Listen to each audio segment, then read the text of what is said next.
que producían, yo no lo sé manejar muy bien, pero tú habrás visto a los domadores, el ruido que producían, de ahí pasó a la metralla, traca, traca, traca, traca. Yo creo que tú has oído ese dicho que dice, no te vayan a dar con el palito del chirrión, no se te vaya a voltear el chirrión por el palito, es otro de sus nombres. Una cosa es pegar con esto, y otra cosa, esto es el palito del chirrión. Por eso, un poco de tiempo, vamos a Huejuquilla y vamos a participar con el profesor Manuel Caldera en lo que es una fiesta que se desarrolla en los meses cálidos, en los tiempos de Semana Santa, pero que viene a cuento hoy con eso de nuestra raza. Es la primera parte de una conversación, porque esto va a quedar en puntos suspensivos. Profesor, yo quisiera que nos asomáramos con la ayuda de Cástulo a Huejuquilla, ese pueblo con sus portaletes, con sus iglesias lastimadas por revoluciones a veces inexplicables, ese pueblo donde vuelven los que han participado en la diáspora. A ver, ahí está, profesor. Es Huejuquilla. ¿Cuánto tiene de fundado Huejuquilla, profesor?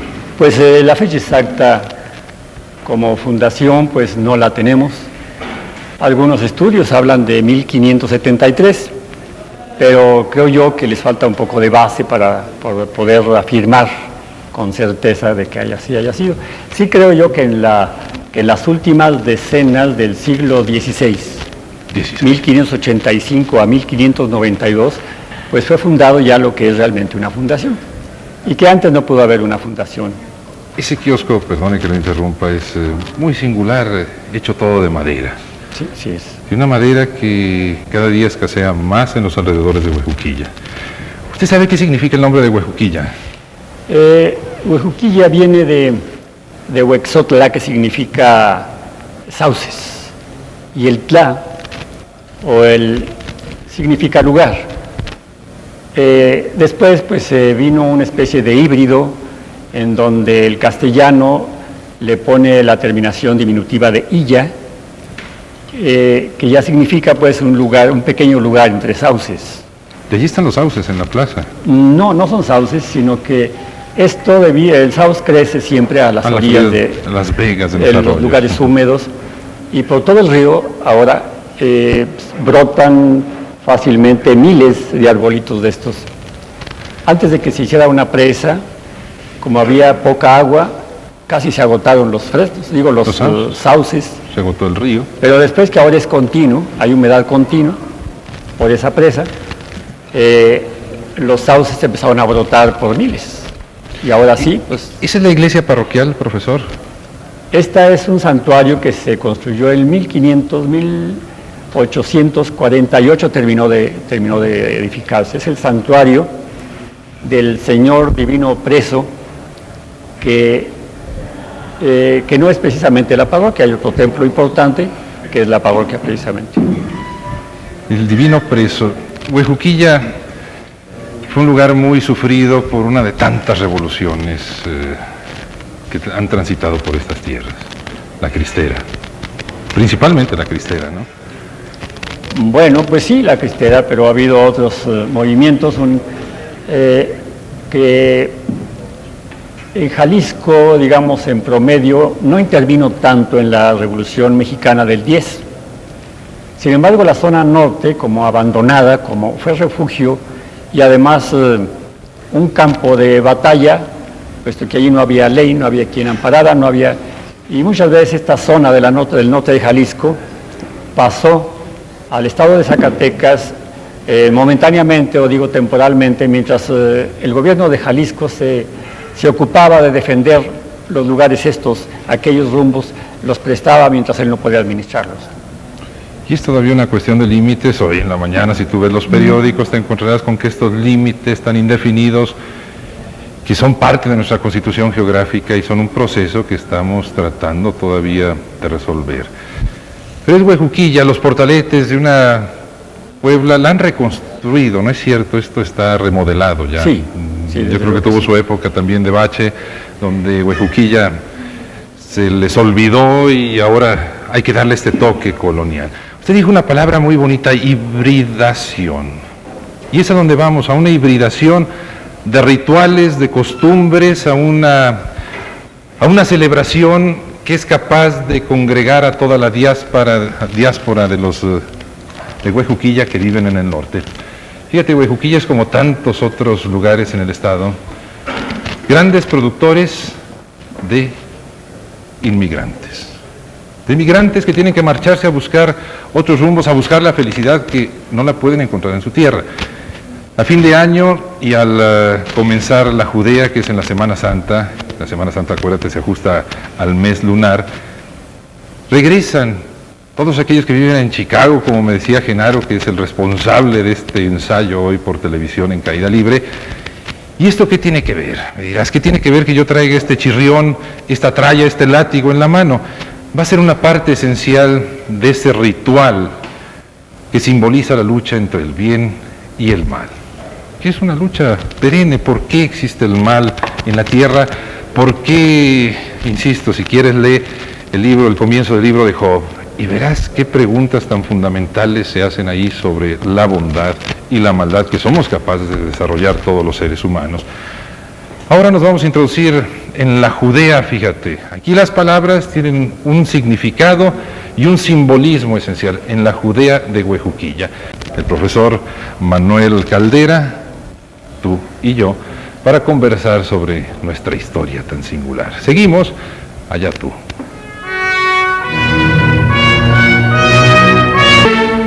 Queda todavía distante la Semana Santa. Huejuquilla está muy retirado de este centro de polarización de los intereses estatales, pero yo he querido, no hay ningún reglamento de la FIFA que lo impida, he querido hablar de esta Judea en Huejuquilla. Mira, aquí va un avance que tiene su propio significado. Es una playera que nos han traído nuestros amigos de Huejuquilla, hecha en Estados Unidos, fíjate, por la gran... Aquí, ya estaba leyendo la etiqueta, y como todo está en inglés, está hecha aquí, da lo mismo, pero como la ponen en inglés, entonces, ¿para qué le ponen la etiqueta en inglés? Son los personajes que vamos a comenzar a describir en toda su simbología, y si te interesa, fíjate, nuestro amigo Miguel Ángel y nuestro amigo Genaro, hoy la vamos a rifar entre quien le interese tener este recuerdo tan simbólico de Huejuquilla. Una ceremonia, un ritual.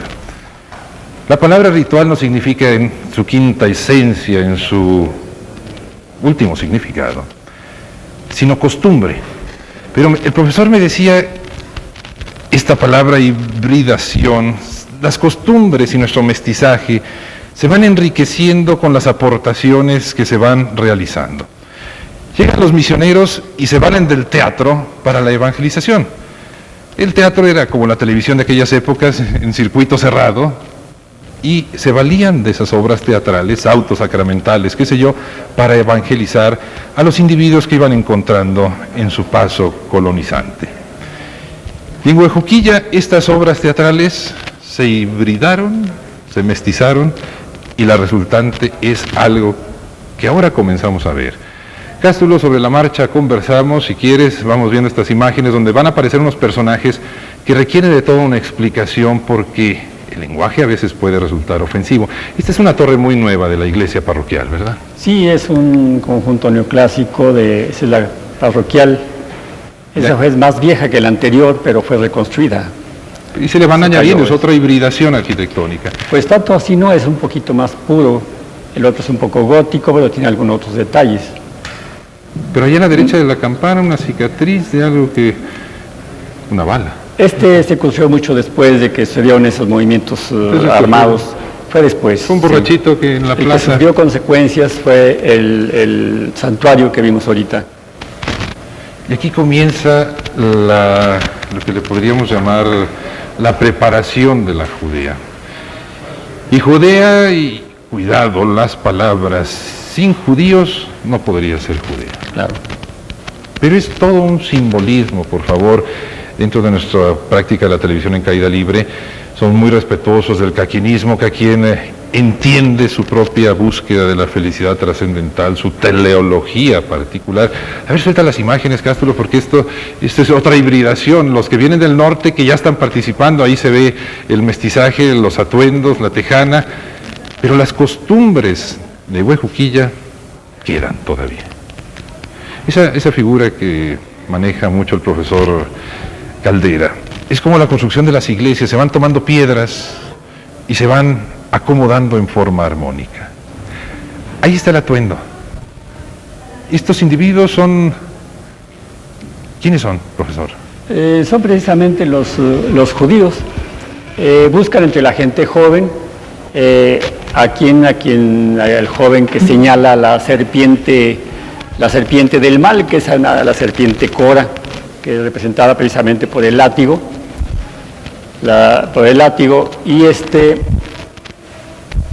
y busca entre la gente precisamente a todos ellos para después borrarlos, dicen, es decir, borrarle su propia personalidad para después entrar en ese mundo mágico para formar ese ejército del mal, el ejército diabólico. Este es ya el simbolismo del chirrión o del chicote que Genaro tan amablemente nos hizo el favor de traer, de obsequiarme. Yo le conté a Genaro que siempre había tenido ganas de una de estas trallas. Recuerdo a los arrieros que las usaban para llevar, pero si tú la observas con detenimiento, vamos a ver los atuendos de los judíos, vamos a ver este símbolo, y se están oyendo los ruidos estos de los pitos de carrizo. Y aquí aparece otro personaje, profesor. Sí. ¿Quién es este personaje? El que casi Cástulo lo detiene ahí en su máxima expresión, casi ahora sí lo logra Cástulo.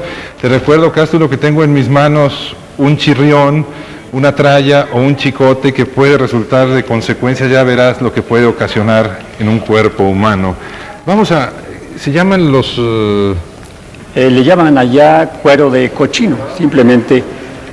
Antiguamente el cuero de cochino pues todavía representa precisamente el mal, representa el demonio, y trae en su mano el chirrión. Sí, trae un látigo en la mano. Antiguamente se ponía un cuero de puerco crudo en la espalda, con un saco negro flojo, grandote, así como un espantapájaros, algo así, algo grotesco, ¿no?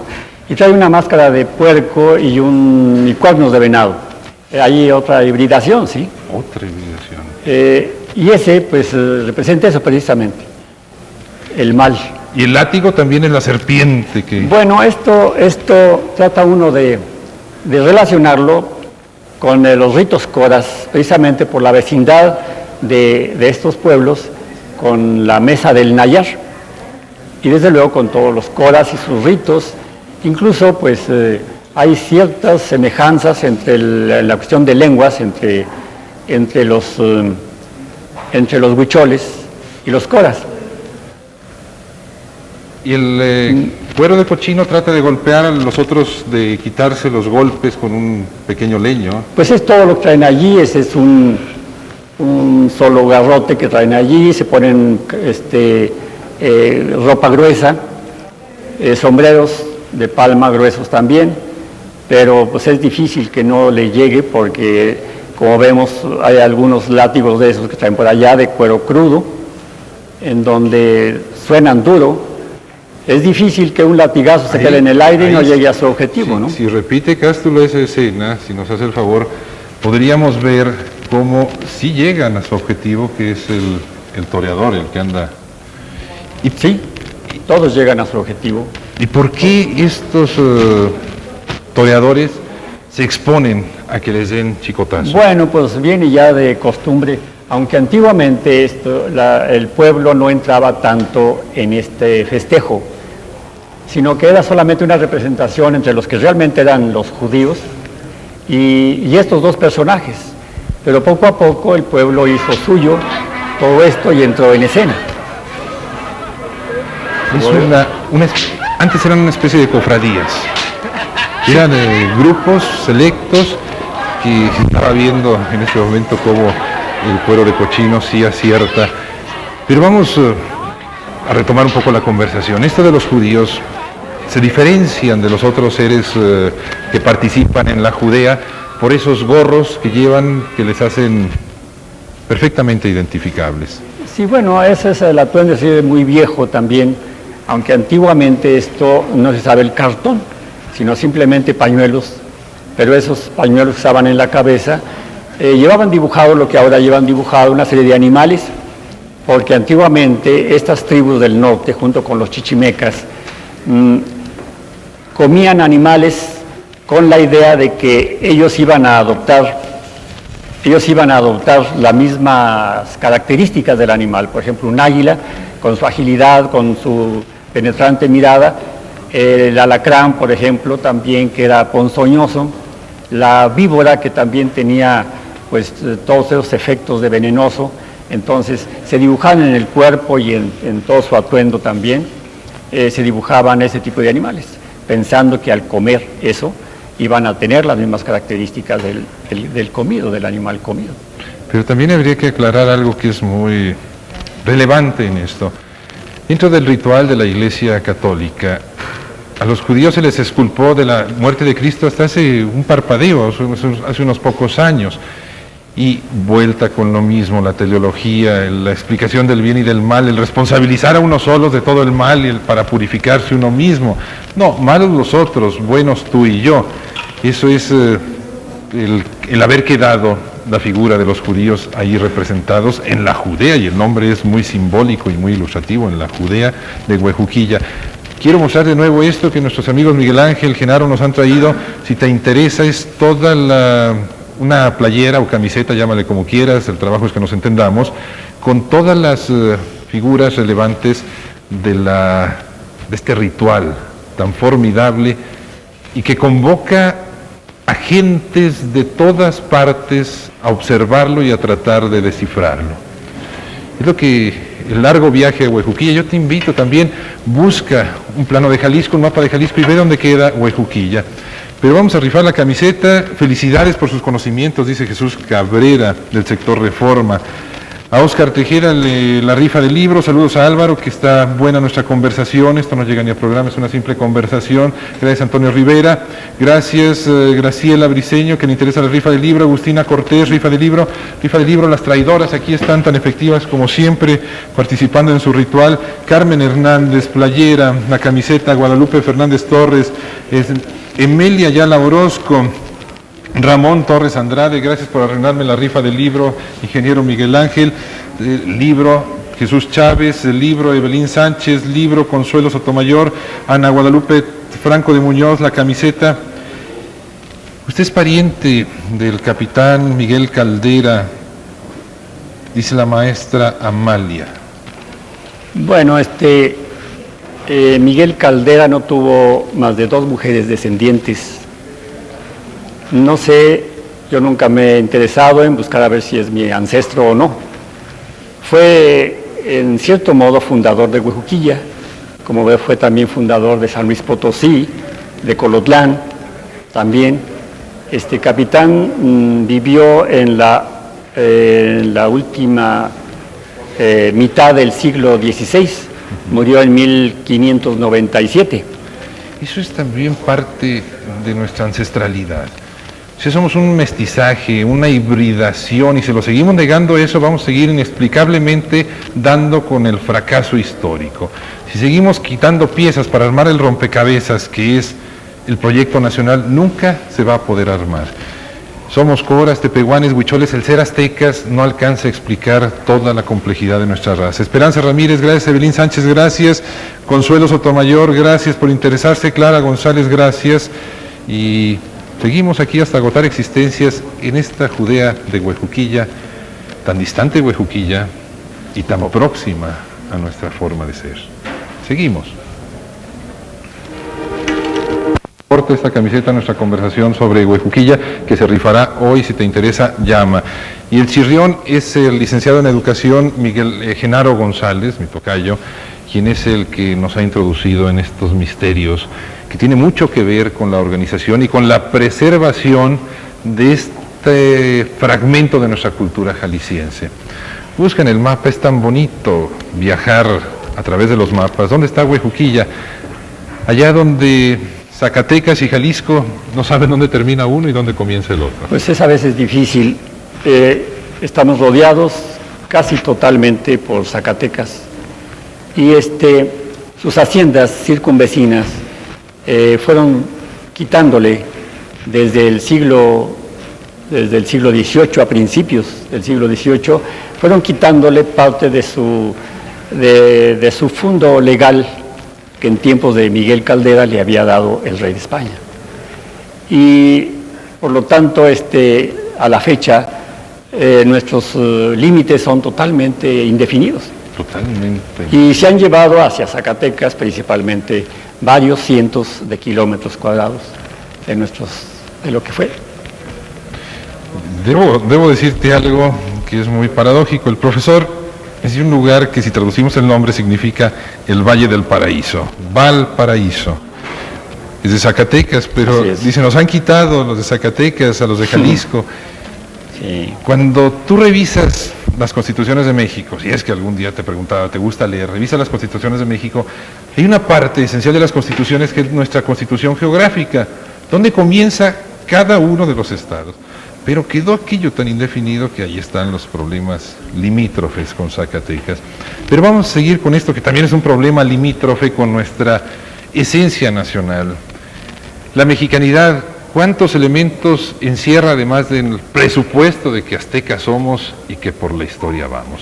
Somos mucho más que eso, mucha más riqueza, y la prueba está aquí en las calles de Huejuquilla, donde todas las Semanas Santas regresan los hijos ausentes a participar en este festival que es de tristeza cuaresmal, que es de gozo, que es una mezcla de costumbres.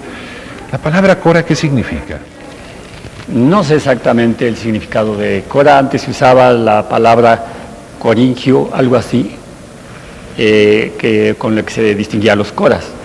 Pero aquello quedó así, en Cora, pero su palabra exacta no. La etimología de esa palabra. Pero la denominación que se dan a sí mismos, los de esa etnia, ¿cuál es? ¿Ellos se denominan coras? Porque sí, los huicholes tienen una denominación en su lengua. Antes de la conquista, y más bien a la llegada aquí de los españoles, ya existía cierta divergencia entre coras y huicholes. Antes eran los mismos, tienen el mismo origen, pero por X motivos pleitos de familia, como las 7 tribus nahuatlacas. Posiblemente. Una eran los aztecas, las otras los chalcas, otras los acolúas, otras, y se peleaban entre ellos. Sí, toda la parte oriente de la Mesa del Nayar está un rosario de poblados que formaban precisamente las fronteras de Huejuquilla, o las fronteras de Colotán más bien. Y todos esos rumbos, desde Sombrerete, que es Zacatecas, hasta Chimaltitán, viene entonces lo que después se llamó los huicholes. ¿Sí?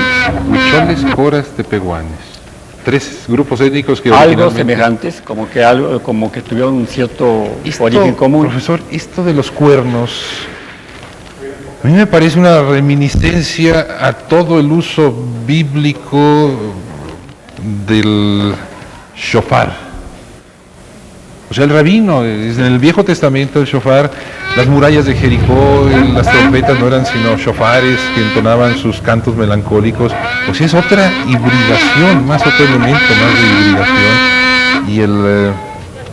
Y ese dicho que usamos todos, el chivo expiatorio, que era un ritual judío en donde se dejaba un chivo a la orilla del desierto y el rabino tocando el shofar para que el chivo se cargara con todas las culpas del pueblo. Aquí hay una especie también de ritual así de purificación. ¿Qué es lo que quién está oculto en esa remedio de cabaña? Así inicia precisamente esta celebración. Adentro de esa choza, de ese remedo de choza, está un individuo que representa precisamente el mal, o el demonio, que le había explicado que trae una máscara de puerco y un bonetito medio ridículo con unos cuernos de venado. En su mano trae un látigo. Cuando los judíos, que les llaman con su bonete, traen una franela, un lienzo rojo y una baraja, e invitan al cuero de cochino, al demonio, lo invitan a que salga precisamente a jugar albures. Baraja. No a jugar, porque albures aquí se puede entender Aquí los cueros de cochino, amigos de Cástulo, Sí. se la pasan jugando albures, Jugando pero de baraja. otro tipo. Sí. Esto es apuestas a la baraja. Apuestas, como sea. Y el otro se resiste, medio receloso, entra y sale, al final lo sacan. Ahorita Déjalo, por favor, Cástulo, si quieres, déjalo, porque viene el proceso. Lo retan a que salga. a que salga, Que sí. salga, que no sea cobarde, que con señas muy explícitas le dice no seas cobarde y sal de allí. Sale. Cuando esto sucede, tienden allí su manta roja y empiezan allí a jugar baraja. Hay un momento, aunque esto no está Parece que ya precisamente pasó, si Pues sí, está. Cástulo se lo brinco, donde ya Pero, sale el... sí, allí se da a entender en aquel juego cuando el cuero de cochino se revuelca en el piso como desesperado, da todas las señales de un individuo fracasado, y esto simboliza precisamente el triunfo de Cristo al nacer y al morir y también redimir la humanidad. La lucha entre el bien y el mal. Así es. justamente.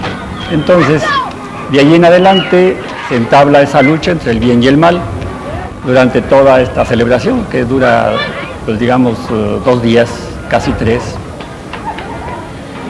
Aquí Va. ya está casi como a la mitad de lo que es realmente la Judea. Viene ahí alguien, ese es el de la mantilla, el que usted nos Es el decía, que- nos decías sí. tú, Manuel, que es el que pone la mantilla justamente en el momento en que se tapa la mantilla, detiene Cástulo las acciones para que no se vea la mantilla. Es un manto rojo que se pone en el piso Y ahí para es donde jugar juegan a las los- apuestas. así es. Se fija como también allí los judíos antes usaban unas camisas de colores chillantes con una faja de lana pintadas de carmesí, color carmesí o negras, un calzón blanco como el que ve allí, con su cotense, que es un cuadro doblado a la mitad y fajado a la cintura, y guaraches, es el atuendo de ellos. Cuando- Viene uno con una cadena también. Sí, por ahí deberá haber escenas en donde andan corriendo y saltan, hacen piruetas, hacen volteretas, brincan, y todo eso, esos movimientos son precisamente en busca del Cristo. En busca del Cristo, que lo busca precisamente para crucificarlo. Y la cadena es precisamente eso. Hay otros, por ejemplo, que allí volvemos de nuevo a lo que es el principio, en donde están llamando, insinuándole que salga, Y se resiste, él se niega, se es resiste, tímido, el como mal que siempre tiene se oculta. miedo, no sé. Ahí está justamente la Le enseña mantilla. la baraja y empieza como a animarse un poco. Esto es en las orillas del pueblo. En la orilla del pueblo, sí. Esto es en las faldas de un cerro que fue antiguamente un centro ceremonial que se llama el Temachaco. Temachaco. Temachaco. En las faldas del cerro se hace esto, y de allí es donde empieza el festejo, lleno de simbolismos que vaya usted a saber cuánto de esto fue lo esencial o lo primero que se hizo. Y son los sustratos que se van añadiendo al paso de las Pues sí, generaciones. son precisamente el final de toda una mezcla que se fue dando a través de 400 años o más. Precisamente porque cuando esto le sirvió, esta especie de teatro, le sirvió al evangelizador como un instrumento adecuado para enseñar los principios Ahí está, éticos de la ahí está religión. revolcándose. Es justamente se ve un fragmento Sí, de... eso es. de Se que- revuelca desesperado.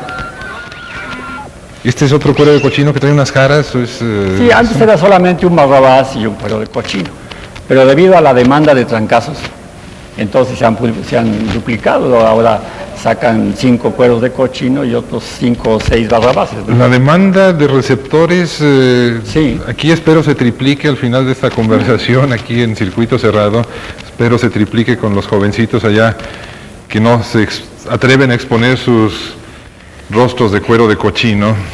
pero que son la parte secreta de esta televisión en caída libre. Insisto, si te interesa la rifa de la camiseta, no tienes sino llamar, decir me interesa. Es un recuerdo de la Judea de Huejuquilla que nos ha provisto nuestro amigo el ingeniero Miguel Ángel. Miguel Ángel, si te cambio de nombre no te apures porque se me cayó la tarjeta. Gracias, Cintia Calderón. Saluda a su tío. Esto ya es cosa de familia. No vamos a pasar tus saludos, Cintia, y a Genaro y a Miguel, que le parece, bueno, esto no es objetividad, Cintia. Entro a la rifa de la camiseta, dice Josefina Huerta, qué raro que le entre, Maribel Madera, a la rifa de la camiseta, Rosa Contreras Infante, María del Rayo Cervantes. Ahí vamos a dejar ya lo del libro, vamos a dedicarnos únicamente a la camiseta. ¿Qué significa la palabra marjal? No sé, Oscar Osvaldo, nunca lo había oído. ¿Palabra de qué? Marjal. A ver si tú lo entiendes, Miguel, porque Manuel, aquí entre más podamos descifrar. Rifa de la camiseta Héctor Ramos, rifa de la camiseta María de Lourdes Velarde, Antonio Cárdenas. El norte de Jalisco ha estado siempre olvidado, tanto por el gobierno estatal como por la iniciativa privada de nuestro amable estado. Antonio Cárdenas, yo creo que hay un problema de diseño y de rigidez.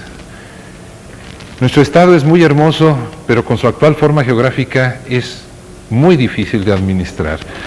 Pero ¿cómo modificar esas trazas ilógicas geográficas que se convierten en trabas geopolíticas? ¿Cómo hacerlo? ¿Quién lo va a hacer? Que si nos puede hablar del libro Pláticas de mi pueblo, dice la señora Gregorio Calderas. ¿Pláticas de mi pueblo es algún libro sobre Huejuquilla? Sí, es un libro que hicimos. Pero vamos a tener que pero interrumpir esta cosa es diferente. Brevemente la conversación. Tenemos tiempo, el profesor está invitado, ya verás, esto no va a concluir el día de hoy, la semana que entra el profesor amablemente ha aceptado, porque nos vamos a quedar en un punto que se llama Barrabás. ¿Cómo quedó aislado Huejuquilla, el norte del estado, en el olvido? Han naufragado en el olvido, se han formado comisiones y más comisiones. Hubo una que tenía un nombre muy curioso, Coras Tepehuanes y Huicot, que como comenzó seccionalmente. No, pues eso aquello terminó, ¿verdad? Terminó, fue un fracaso realmente, como muchos programas o planes del gobierno que no están de acuerdo a nuestra idiosincrasia primeramente, no están de acuerdo a nuestro terreno, a nuestra forma de ser. Pero ¿cómo? Pues si están muy bien hechos, hay escritorios muy limpios, sí, aquí en la capital del estado, se hacen los planes y luego se llevan, se trasplantan y a fuerzas tienen que funcionar. Fácil, ¿cómo no? Y fácil puede ser. Es tan difícil que un programa hecho así en el escritorio pueda funcionar en una realidad que somos nosotros. Así como existen 1000 formas de ser en cada región, nosotros somos una región en donde somos totalmente diferentes. Digo totalmente, me refiero a ciertas diferencias que hay entre otras gentes, cierta forma de pensar, cierta forma de mirar el mundo incluso también. Identidades punto, y diferencias. Esto nos hace a todos. Somos idénticamente distintos, tú, yo, todos los seres humanos tenemos una identidad, pero somos diferentes. Y estas regiones que tienen su propia idiosincrasia, qué forma más elegante de decir, su propia forma de ser, luego desde las cúpulas del poder se les hacen sus planes, quién sabe por qué no funcionan, porque no están pensados en el lugar. Pero vamos a esta identidad de Huejuquilla, asomémonos a lo que es esta festividad que tiene mucho que ver con nuestra raza. Los tepehuanes fueron los últimos de los últimos que desayunaron misionero, por cierto, en estas tierras. Ramas de sauce no son, te interrumpo Cástulo, son simplemente jaras. Este es el ritual ese de purificación que hacías mención, Manuel, cómo se revuelcan al ruido de pitos y esos flautas de carrizo, se revuelcan y los toreadores. Pues sí, en esto es lo que dije al principio, ¿verdad? Cuando esto podría parecer como una especie de masoquismo, porque el joven, el muchacho que anda por allí con su garrote queriendo que le den de chicotazos, podría ser o pensarse que es un mero masoquismo, o también que sería alguna manda que para ese tiempo se paga, ¿no? Pero no es así nada de esto. Si nos pusiéramos nosotros con esa mentalidad de lo arcaico, podríamos pensar que la serpiente, al tocar el cuerpo de los jóvenes, los transforma, los cambia, los hace diabólicos